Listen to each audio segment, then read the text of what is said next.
Assalamualaikum warahmatullahi wabarakatuh. Salam sejahtera untuk kita semua. Hari ini kita akan diskusi terkait sumber daya manusia lagi, namun dalam aspek agribisnis. Nah, jadi ketika kita berbicara sumber daya manusia dalam agribisnis itu seperti halnya apa sih yang ada di Indonesia, dan ketika berbicara di Indonesia mayoritas itu produk unggulannya apa gitu. Dan ya ketika kita berbicara produk gitu ya, pertanian merupakan sektor yang memang bisa dikatakan mampu menyerap tenaga kerja dalam jumlah yang bisa dikatakan sih memiliki signifikansi yang positif dibandingkan dengan uh, manufaktur ataupun industri gitu ya, karena memang Indonesia selama 75 tahun ini ada di dunia ini gitu ya, dan semoga bisa everlasting gitu sampai dengan 500 tahun, 700 tahun, bahkan 1000 tahun ya negara Indonesia.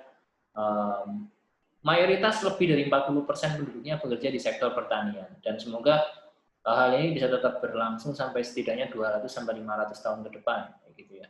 Karena memang sektor yang ya bisa dikatakan orang basic need ya, kayak beras, padi, palawija, ya basic-basic pertanian itu kan sangat dibutuhkan sekali gitu loh untuk kehidupan, keberlangsungan hidup, sustainable development goals-nya apa ya manusia itu sendiri gitu loh. Pertanian masuk di situ, dan Indonesia itu lebih dari 40%-nya basisnya pertanian gitu. Jadi memang uh, sangat dibutuhkan ketika kita berbicara sumber daya manusia di aspek pertanian. Namun pertanyaannya adalah ada nggak sih yang pengen jadi petani untuk hari ini, terkhusus untuk misalkan tenaga kerja terdidik gitu ya. Mungkin ada yang berpikir dua kali, mungkin ada yang oke, Amin langsung nih ya mau jadi petani gitu loh. Namun ada juga yang wah apa nih petani, ngapain nih, panas-panasan nih, dapat sarjana masa, dapat master masa. Nah jadi hal-hal yang pandangan seperti itu yaitu prerogatif orang, dan itu hak asasi gitu ya, orang berhak memutuskan atas hidupnya sendiri gitu. Dan adanya konsep agribisnis sebenarnya lebih memberikan peluang untuk menekan angka pengangguran dan juga meningkatkan image dari pertanian itu sendiri. Karena kalau tolong kamu menjadi petani ya, soalnya kan kamu sudah sarjana, itu mungkin akan lebih tidak apa ya, meningkatkan image dibanding dengan misalkan profesimu apa sekarang? Oh saya seorang agribisnis, orang yang berbisnis, orang yang memutar konsep pertumbuhan perekonomian, konsep ekonomi itu sendiri dalam sisi pertanian yang mencakup ada diversifikasi pangan, diversifikasi produk, sistem efisiensi dan efektivitas dari pertanian itu sendiri gitu ya. Oh ya, saya agribisnis nih di bidang melon misalkan, semangka misalkan, ataupun yang umum padi misalkan, ataupun yang lainnya. Misalkan peternakan gitu ya. Saya memelihara ini lebah gitu, tapi bukan lebah yang, nah, it's kayak increase the image of pertanian itu sendiri gitu loh. Jadi memang berkembangnya sektor industri dari pengolahan hasil pertanian dan sebagai sarana produksi itu akhirnya apa bisa memperluas sektor lapangan kerja kayak gitu loh. Dan ya no poverty, no apa ya, increasing well-being gitu, dan kemudian kita berbicara terkait akhirnya ke hal-hal yang lain ya, internship I think, kayak orang-orang yang tadinya misalnya dari fakultas peternakan, orang yang tadinya ingin masuk ke dunia pertanian semakin menggugah kayak gitu. Oh ternyata petani itu tidak hanya untuk melakukan, nah ternyata bisa loh melakukan konsep bisnis. Nah di sini peran dari sumber daya manusia itu bagaimana membuat diversifikasi produk, membuat diversifikasi tanaman, yang menjadikan konsep pertanian itu sesuatu yang dalam kutip sangat seksi gitu loh. Bukan hanya sekedar kayak oke lah petani udah jadi selesai, ngarit kasarannya, kemudian pulang, siang berangkat pagi, sore terus di rumah, itu it's not all about that. Tapi bagaimana, oh ya produknya bagaimana, trademarknya bagaimana, hasilnya bagaimana, hilirisasinya bagaimana, hasil produknya bagaimana. Salah satu hal yang menarik di indikasi geografis Indonesia adalah kopi. Nah, petani kopi itu sangat luar biasa kalau kita berbicara dari agribisnis ya gitu loh. Jenis kopi itu banyak banget di Indonesia dan taste-nya pun, rasanya pun berbeda-beda dan itu memiliki ciri khas akhirnya gitu loh. Mulai dari bagaimana menggiling kopinya dan seterusnya menjadi kopi bubuk yang mungkin dinikmati oleh orang gitu ya, ataupun ada ke kafe-kafe gitu ya, yang harganya bisa lumayan lah untuk segelas kopi gitu ya, bahkan sampai beberapa trademark itu sangat luar biasa seperti saya sebut lah Starbucks dan sebagainya, itu wow sangat luar biasa sekali ya, yang lagi viral ya tahun ini gitu, ada kopi dalgona dan sebagainya. Itu it's agribisnis konsep I think. Jadi memang sektor yang berpeluang untuk menekan tingkat pengangguran dengan cara mendiversifikasi produk dari sisi pertanian. Nah, siapa yang mendiversifikasi? Ya SDM itu sendiri, gitu. Bukan tanamannya sendiri kemudian berubah, tidak, gitu. Tapi manusialah yang melakukan inovasi dan kreasi dalam hal itu.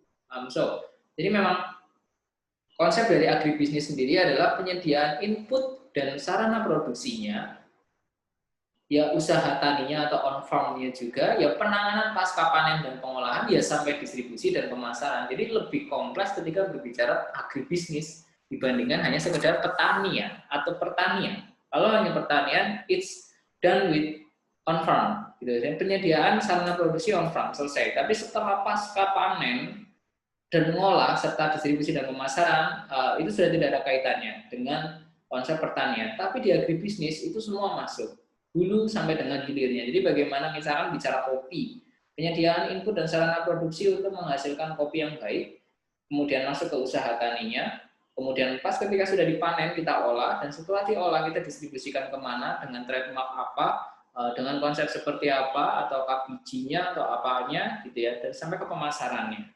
Contoh lain, misalkan pertanian bidang coklat, misalkan ya, coklat gitu, tahu coklat ya, coklat kan sesuatu yang sangat enak ya bagi saya gitu ya. Saya penikmat coklat juga, dan tapi ketika masih dalam bentuk buahnya, ya rasanya mungkin belum seasik gitu, seenak kalau senikmat ya, enak nggak enak kan relatif, senikmat ketika ketika itu sudah jadi coklat yang olah kayak gitu loh. Dan ada satu daerah gitu ya. Saya pernah ke sana, kampung coklat, silakan googling, gitu banyak banget kampung coklat di mana gitu ya. Itu dari penyediaan input, mulai dari bibitnya dan sebagainya sampai dengan distribusi maupun pemasarannya di satu tempat itu sendiri. Nah, itulah konsep dari agribisnis gitu loh. Dan sumber daya manusia mampu melakukan hal itu jika memang benar-benar bisa diatur ataupun disesuaikan dengan kondisi makro dan mikroekonomi dalam suatu wilayah itu sendiri. Dan ya, penduduk usia lebih dari 15 tahun yang bekerja di sektor pertanian itu lebih dari 40%, kayak gitu loh. Dan per hari ini pun juga sudah sangat luar biasa, kayak gitu loh. Nah, sering menjadi aktiva yang terlupakan dan termarginalisasi. Kadang manajemen sering tidak bersedia menginvestasikan waktu dan uang pada fungsi personalia. Padahal SDM merupakan ujung tombak dari keberhasilan usaha. Seperti hanya misalkan bisnis pendidikan gitu ya, ataupun penyedia layanan pendidikan, ataupun penyedia layanan pertanian. SDM merupakan salah satu keberhasilan ujung tombak. Hanya salah satu gitu ya, bukan berarti bisa disampingkan. Justru salah satu yang paling berpeluang mensukseskan konsep dari keberhasilan usaha adalah dari SDM itu sendiri. Dan terkadang dari sisi pertanian pun ini sering menjadi aktiva yang terlupakan. Paling simpel adalah tidak menghitung biaya berapa jamnya dia bekerja di satu sektor pertanian. Misalkan dia jadi petani, kemudian dari petani itu kayak tidak menghitung keringatnya sendiri. Ya yang penting panen lah, dapatnya berapa ya. Nanti kalau ada lebih, alhamdulillah. Kalau misalkan minimal bisa buat pulakan lagi. Nah, pandangan yang seperti itu yang perlu ada sedikit improvisasi gitu. Oke, ini berapa nih kerjaku dalam sebulan, berapa jam dan berapa jam kalikan. Konsep seperti itu akan lebih menarik. Seperti itu. Kemudian agribisnis merupakan usaha yang memiliki skala yang sangat bervariasi, mulai dari buruh hingga perusahaan dengan skala raksasa gitu ya. Dan memang perlu pemikiran yang serius tentang sumber daya manusia bila ingin pertanian itu sendiri berkembang. Dan karakteristik, ya variabel karakteristik mulai dari umur, jenis kelamin, pendidikan, latar belakang keluarga, keterampilan itu sendiri, tambahannya emosi, social capital, I think, modal sosial ya, pengalaman dan sebagainya itu juga bisa masuk. Dan fungsi dari manajemen personalia ya, entah itu dari PT atau KCV gitu, atau yang lain, itu memang menentukan kebutuhan, merekrut, memilih, orientasi, mengevaluasi, dan menetapkan persyaratan kompensasi. Mengadakan pelatihan, mengadakan promosi, atau mengenangani pemutusan hubungan kerja atau pemindahan. Dan perekrutan karyawan, memperhatikan sumber, kualifikasi kerja, upah atau gaji, jenis pekerjaan, ukuran organisasi, dan lokasi agribisnisnya. So, pemilihan orang yang tepat biasanya berdasarkan spesifikasi kerja dalam agribisnis dan uraian kerjanya, gitu ya. Dan orientasi kerjanya biasanya memperkenalkan perusahaan, menggalang hubungan kerja, menciptakan suasana terbiasa dengan sarana yang ada. Maksud dari terbiasa di sini adalah kita tidak bisa membandingkan bahwa suatu perusahaan itu semuanya besar raksasa gitu ya. Sama-sama memakai suatu teknologi, tapi biasanya akan sedikit ada perbedaan ketika kita berbicara, misalnya aja usaha mikro, kecil, menengah gitu, dan usaha besar itu kan sama-sama pakai HP, tapi sistemnya mungkin akan berbeda dan sebagainya. Jadi kayak menciptakan suasana bahwa, oh saya dari perusahaan ini, jadi saya harus terbiasa dengan sarana yang ada, sesuaikan dengan konsep perusahaannya, dan membantu karyawan mulai bekerja dan mengevaluasi perkembangan karyawan. Dan kompensasi atau tunjangan, misalkan kasih motivasi, kepuasan kerja, dan bisa betah, itu penting sekali sih, karena memang kalau sudah betah, udah ada motivasi dan kepuasan kerja, dia akan, kayak self achievement-nya itu, kayak career planning-nya dia itu akan grow up, sudah bisa dipastikan itu. Tapi kalau sudah tidak ada motivasi, tidak ada kepuasan kerja, nggak betah, ya tinggal menunggu waktu aja. Kayak gitu di sisi agribisnis, pertanian, maupun dari sisi industri ataupun lainnya, seperti itu.